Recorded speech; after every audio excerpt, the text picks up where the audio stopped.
Swayam Prabha. Digital India. Educated India.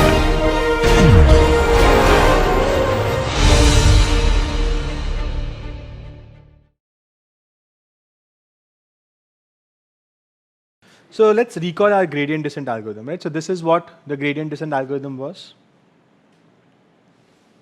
Everyone remembers this? Can you write this more compactly? Or instead of two update equations, can you write it as a single equation? How will you write it as? Theta is equal to theta minus. Is that fine? So I've written theta naught as a collection of W naught and B naught, the initial values. And now my new thetas are just, I can just write it as a single vector equation. Is that fine? Everything here is a vector. And how many elements did our vector have? 2. And what is grad of delta theta? It's a collection of the partial derivatives. How many partial derivatives? Number of parameters. In this case, 2. So this is what grad of delta theta looks like. The derivative of the loss function with respect to Wt and the derivative of the loss function with respect to Bt. Now what have I done? I have graduated from here to what? How many parameters do I have now? Many. Let's just call it many, right? We know the exact number, which is n cross d1 plus d1 cross d2 and so on. But now I have many, many more parameters, right? I have this w1, w2, wl, each of which is a matrix. That means each of which has many parameters. And then bi's, b1, b2 and b3, okay? Now, what I'm going to do is, I'm going to use the same gradient descent algorithm. Can I use the same gradient descent algorithm even when I have so many number of parameters? Can you make just one change to the algorithm that I've shown here to make it work for our case where we now have many, many more parameters?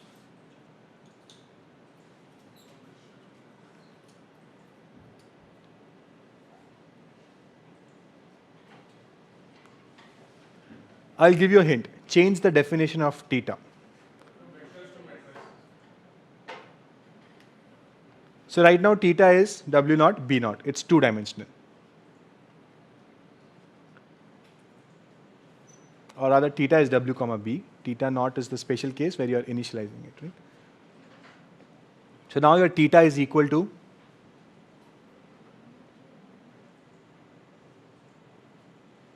what was theta in the simple case? It was a collection of all the parameters of your network.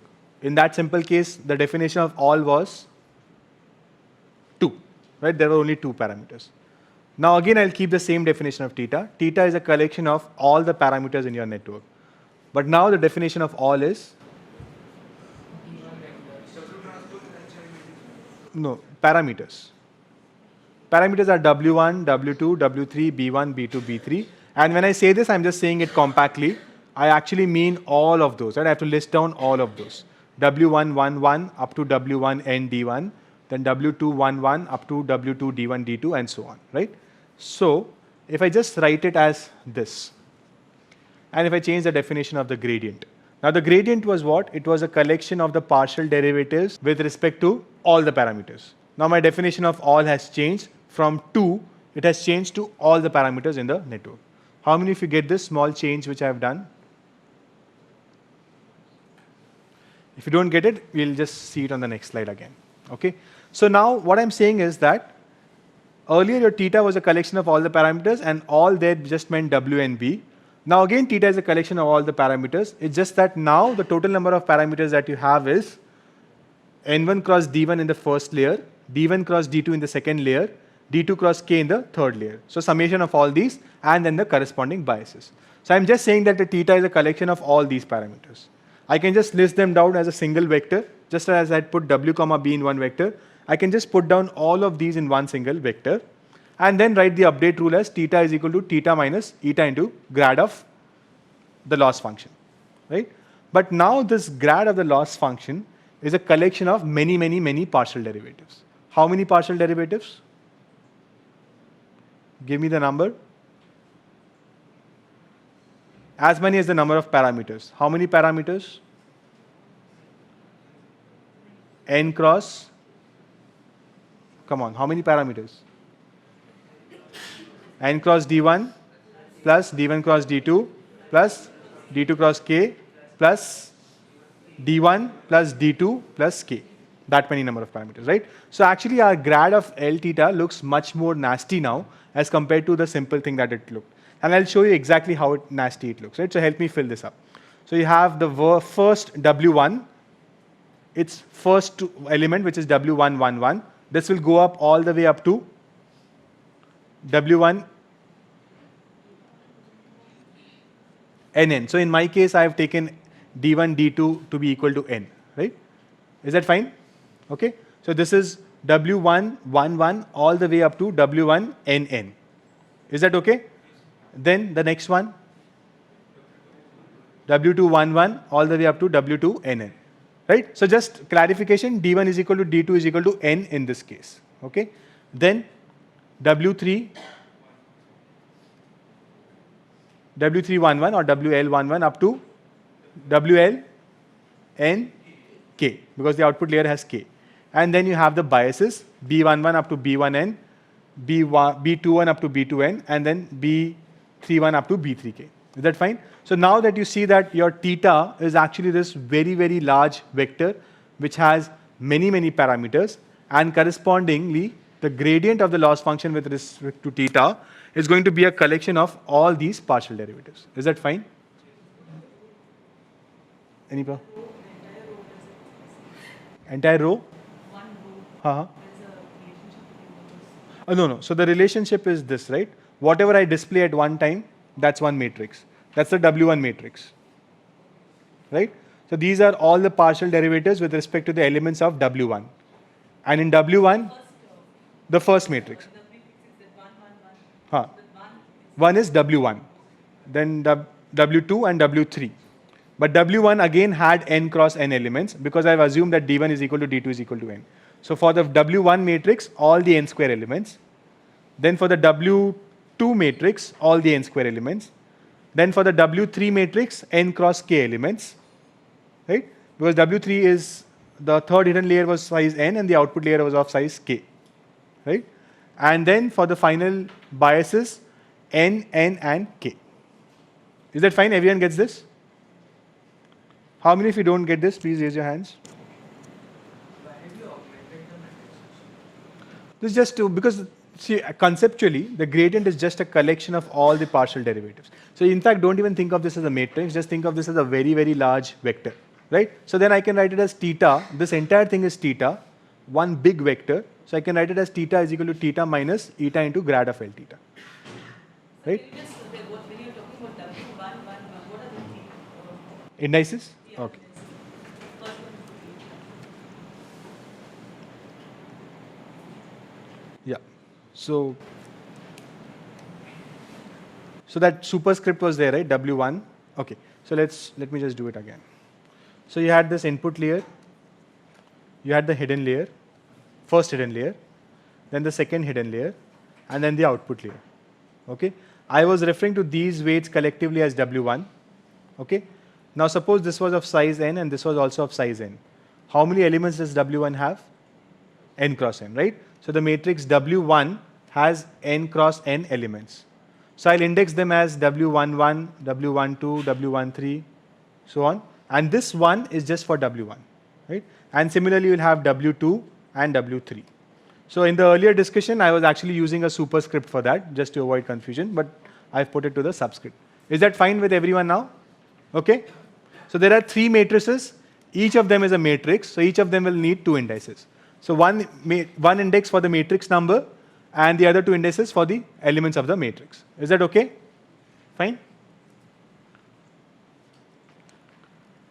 So now the grad of theta is composed of these many elements. And now if I could compute these elements, the individual elements, then you can just apply gradient descent as it is. Do you get that? Does everyone agree with the following statement? If you agree with the following statement, then I can move ahead. When I had two elements, w comma b, if I could compute the partial derivatives of the loss function with respect to these two parameters, then I could apply gradient descent. Because my gradient descent update rule requires the gradient with respect to these two parameters. Now if I have many such parameters, if I can compute the partial derivatives with respect to these parameters, individual parameters, then I can again apply the gradient descent update rule. I just, for every parameter, the update rule is parameter is equal to parameter minus eta into gradient with respect to that parameter. Is that fine? Everyone agrees with this statement? So if I give you the partial derivatives with respect to all the parameters, then you can apply gradient descent. Okay? So now the question is, in the case of two parameters, we could come up with a very neat formula. We could actually derive it out. We did that entire derivation and came up with the formula for grad W and grad B. But when we have many such parameters, how do you come up with a generic formula for deriving the gradients with respect to these parameters? Right? That's the question now. Okay? Once we answer that question, then we just go back to gradient descent and we can apply gradient descent to learn the parameters. Is that okay? Everyone gets that? Okay. So now, what are we trying to compute the derivative of? Derivative of dash with respect to the parameters. What is that dash? The loss function. So the first thing I need to tell you, what is the loss function? If I can't tell you the loss function, what will you compute the gradient of, right? And once I tell you the loss function, then I need to tell you how do I compute these individual derivatives or individual partial derivatives. So if I tell you these two things, then you're done. Then you can go back to the gradient descent algorithm, just plug in the loss function, plug in the derivatives, and you'll have the update rule for all your parameters. Everyone gets that? Does everyone agree with this? Okay. Okay, so let's look at the first question, which is how to choose the loss function. So the choice of loss function actually depends on the task at hand. And today I'm going to do two problems or two tasks which cover a wide range of problems that you will encounter in practice, right? This acts as an umbrella for many problems that you will encounter in practice, right? So first, consider the problem where you're given some input and you want to predict a real number as the output, right? You want to predict, for example, for a given movie, you're given all the parameters of the movie. Who was the actor, who was the director, how much money was put into the movie, how many weeks did the movie run for, and so on, right? What was the worldwide box office collection? All of these things you are given. And your job is to predict the IMDb rating of the movie, the critics rating of the movie, and the Rotten Tomatoes rating of the movie. So what kind of problem is this? Is this a classification problem? And what's the other problem that you know of? Regression. So this is a regression problem, okay? And you're trying to regress. How many values are trying to predict? 3. So what's the dimension of y here? 3, okay? And what's the dimension of input? As many number of parameters, right? So just call it n for now, okay? So this is a regression problem that we are dealing with, where we want to predict some real values, okay? And yi belongs to R3. Now, the loss function should capture how much does the predicted yi deviate from the true yi, right? That's the English statement for the loss function. The loss function should capture the deviation between these two. How do you define the deviation? That's the math part of it, right? What formula you use to capture this deviation, that's the math part of it, okay? So now for this problem, for regression problems, the typical choice is the squared error loss. Because you have predicted some values, you just want to see how far these other values are from that value. Is that okay? Okay? So the loss function is going to be for all the elements. That is, how many elements did you have? How many data points did you have? Capital N. Right? So for all the n training points, for each of the 3 predicted values, I want to minimize the difference between the predicted value and the true value. Does everyone get this equation? Does everyone get what yij means? What is I and what is j? I is the index of the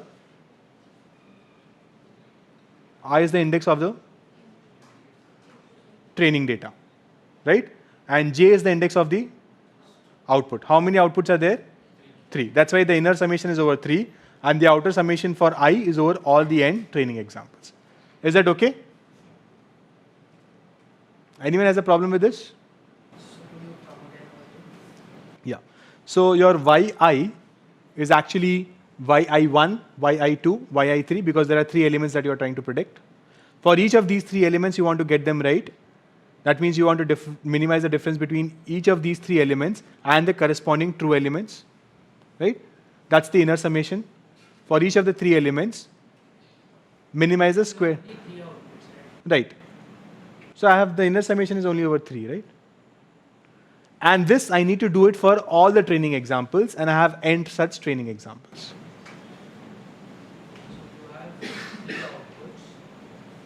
So this is your training data. This is x. Okay, so each of this is x11, x12 up to x1n, small n, and you have capital N such guys, right? So you have n training points.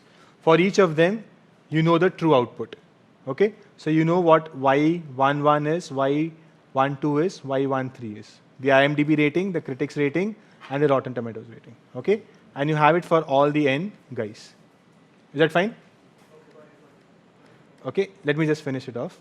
And then for each of these guys, you have the predicted values.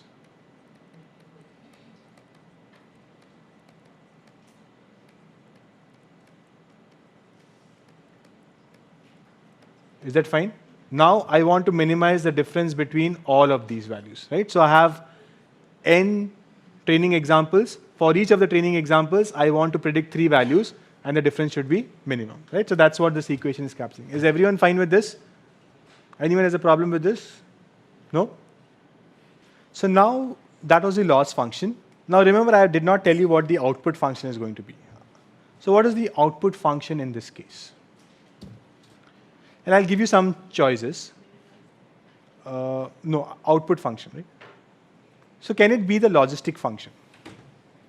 If the output function is the logistic function, is it okay? What are the kind of values that the logistic function produces?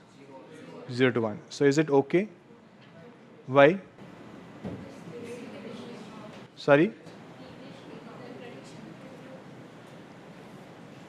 The quantities that we are interested in are not in the range of 0 to 1, right? The IMDb ratings are between 1 to 10, the Rotten Tomato ratings are also between 1 to 10, and the critics rating may or may not be between 1 to 10, right? So if you use any of these squashing functions, which is the logistic function, then the output is going to be produced in a certain range, but that range is not good for us, right? So that's a bad modeling choice. If you say that my output is the sigmoid function or the logistic function, then that's a bad modeling choice because you know that your output does not lie between 0 to 1.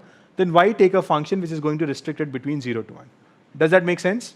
Okay. So then what do you choose the output function to be?